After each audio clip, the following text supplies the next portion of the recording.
Good morning, dear students. In today's lecture, we will solve a numerical based on how to determine the sewage and drainage from a particular area. So this is our question. Example 3.1, you can see, assuming that the surface on which the rain falls in a district is classified as follows. 20% of the area consists of roofs for which the runoff ratio is 0.9. Then 20% of the area consists of pavements for which the runoff ratio is 0.85. 5% of the area consists of paved yard of houses for which the runoff ratio is 0.80. 15% of the area consists of macadam roads for which the runoff ratio is 0.4. 35% of the area consists of lawns, gardens and vegetable plants for which the runoff ratio is 0.1, and the remaining 5% of the area is wooded for which the runoff ratio is 0.05. Determine the coefficient of runoff for the area. Then the next part is, if the total area of the district is 36 hectares and the maximum rain intensity is taken as 5 centimeter per hour, then what is the total runoff for the district? So in this question, basically the first part which is being asked is to calculate the coefficient of runoff, which is your runoff coefficient only, that is K. And in the second part, you have to determine the total runoff for the district, means the peak drainage which is being generated from that district. तो अब इस question में क्या है, actually जो आपको के given है वो एक सिंगल वैल्यू नहीं गिवन है, वो जो पूरा एरिया है पर्टिकुलर जो गिवन है क्वेश्चन में, उसके डिफरेंट जो पोर्शन है वो डिफरेंट है। जैसे कि 20% एरिया है रूफ है, जिसका की रन ऑफ कोफिशिएंट अलग है 0.9। फिर जो अगला 20% है वो पेवमेंट्स है, मतलब आपकी रोड्स, जिसका की रन ऑफ कोफिशिएंट अलग है जो कि है 0.85। ऐसी 5% एरिया आपका पेव्ड यार्ड्स ऑफ हाउसेज है, जिसका रन ऑफ कोफिशिएंट है 0.8। तो he is asking you to calculate the single value of runoff coefficient, क्योंकि वेन एवर आप जब भी रेशनल फॉर्मूला में के पुट करते हैं तो आप मल्टीपल वैल्यूज नहीं पुट करते, आप एक सिंगल वैल्यू पुट करेंगे। तो उस जगह का जो ओवरऑल के की वैल्यू है, he is asking you to calculate that K value. तो जब भी आपने देखा है कि वेन एवर किसी भी एक सिंगल क्वांटिटी की आपको मल्टीपल वैल्यूज गिवन रहती है एंड आपको उसकी सिंगल वैल्यू निकालनी है, तो आप मेनली क्या करते हैं, एवरेज कर लेते हैं ना, उन मल्टीपल वैल्यूज का एक एवरेज निकाल लेते हैं। तो इस क्वेश्चन में भी हम जो के की वैल्यू निकालेंगे वो एक एवरेज वैल्यू ही निकालेंगे। तो के की जो वैल्यू आएगी, अब आपको ध्यान रखना है इसमें, जो आप एवरेज निकालेंगे आप ऐसे नहीं करेंगे कि इन सबको प्लस करके डिवाइडेड बाय 6, ऐसा नहीं, यहाँ पे आपको लेना होगा weighted average. Now what is weighted average?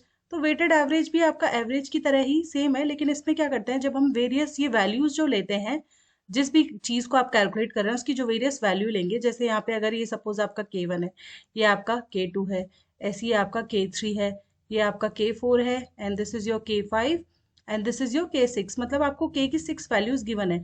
तो आप जब इनका एवरेज लेंगे तो K1 कितने एरिया के लिए है, 20% एरिया के लिए 0.9 है, तो आप उसमें उसको वेट देंगे, मतलब 20% का 0.9 है।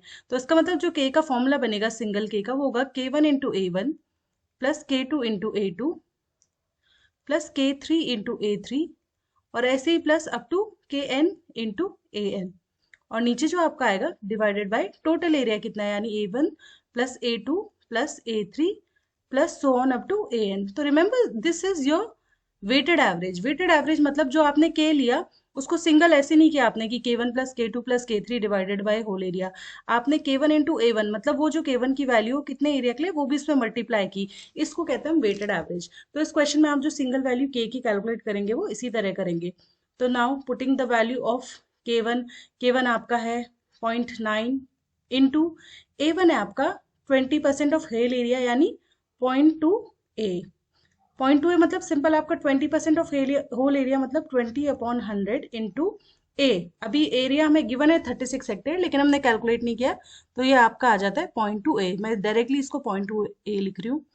प्लस K2 है हमारा 0.85 इंटू A2 कितना है, अगेन 0.2A, प्लस हमारा K3 है 0.8 इंटू A3 हमारा 0.05A, राइट। देन K4 है हमारा 0.4 इंटू A4 है 0.15A। Then K5 is your 0.1 into आपका एरिया है 0.35A, प्लस जो लास्ट है हमारा K6 वो 0.05 इंटू जो A है आपका 0.05A। और यहाँ नीचे पे आपका जो होगा डिनोमिनेटर में, जब आप A1 plus A2 plus A3 ये सब करेंगे तो फाइनली वो आपका A ही आएगा total area. That is why मैंने यहाँ पे इसे कैलकुलेट नहीं किया, क्योंकि A डायरेक्टली आपका कैंसिल हो जाएगा। तो when you will solve this equation, तो जो आपकी K की वैल्यू आएगी वो आएगी आपकी 0.4875। तो ये हमारा फर्स्ट पार्ट है क्वेश्चन में जो पूछा गया कि value of runoff coefficient क्या होगी इस एरिया के लिए, तो वो होती है अराउंड 0.4875, जो कि हमने निकाली वेटेड एवरेज मेथड से, right. Now the second part which it is asking in the question that if the total area of district is 36 hectare and the maximum rain intensity is 5 centimeter per hour, then what is the total runoff for the district, right? तो यहाँ पे आपका जो है उसने area दे दिया आपका 36 hectare, right. जो ए है क्वेश्चन में total area, that is, let's solve the second part. Second part A जो है आपका वो है 36 हेक्टेयर्स और मैक्सिमम रेनफॉल इंटेंसिटी मतलब क्रिटिकल रेनफॉल इंटेंसिटी वो है 5 सेंटीमीटर पर आवर। तो आपको कैलकुलेट करना है टोटल रन ऑफ, यानी आपको मैक्सिमम जो ड्रेनेज जनरेट हो रहा है पीक ड्रेनेज उसको कैलकुलेट करना है। अब पीक ड्रेनेज को कैलकुलेट करने के दो मेथड्स थे, इधर रेशनल फॉर्मूला और एम्पेरिकल फॉर्मूला।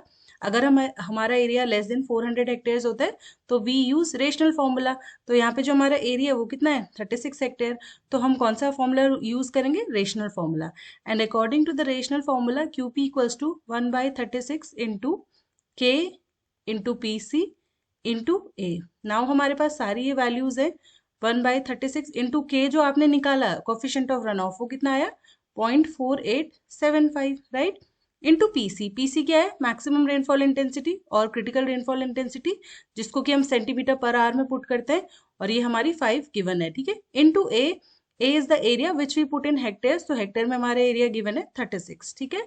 तो जब हम इसे सॉल्व करेंगे तो इससे हमारा आंसर आएगा around 2.437, that would be equal to 2.44 cumecs, right. तो ये आपका मैक्सिमम रन ऑफ उस एरिया से जनरेट हो रहा है। तो ये मैक्सिमम रन ऑफ हमने किसके थ्रू निकाला, just rational formula, as the area mentioned in the question is less than 400 hectare. I hope the numerical is clear to you. Any doubt you may ask. Thank you.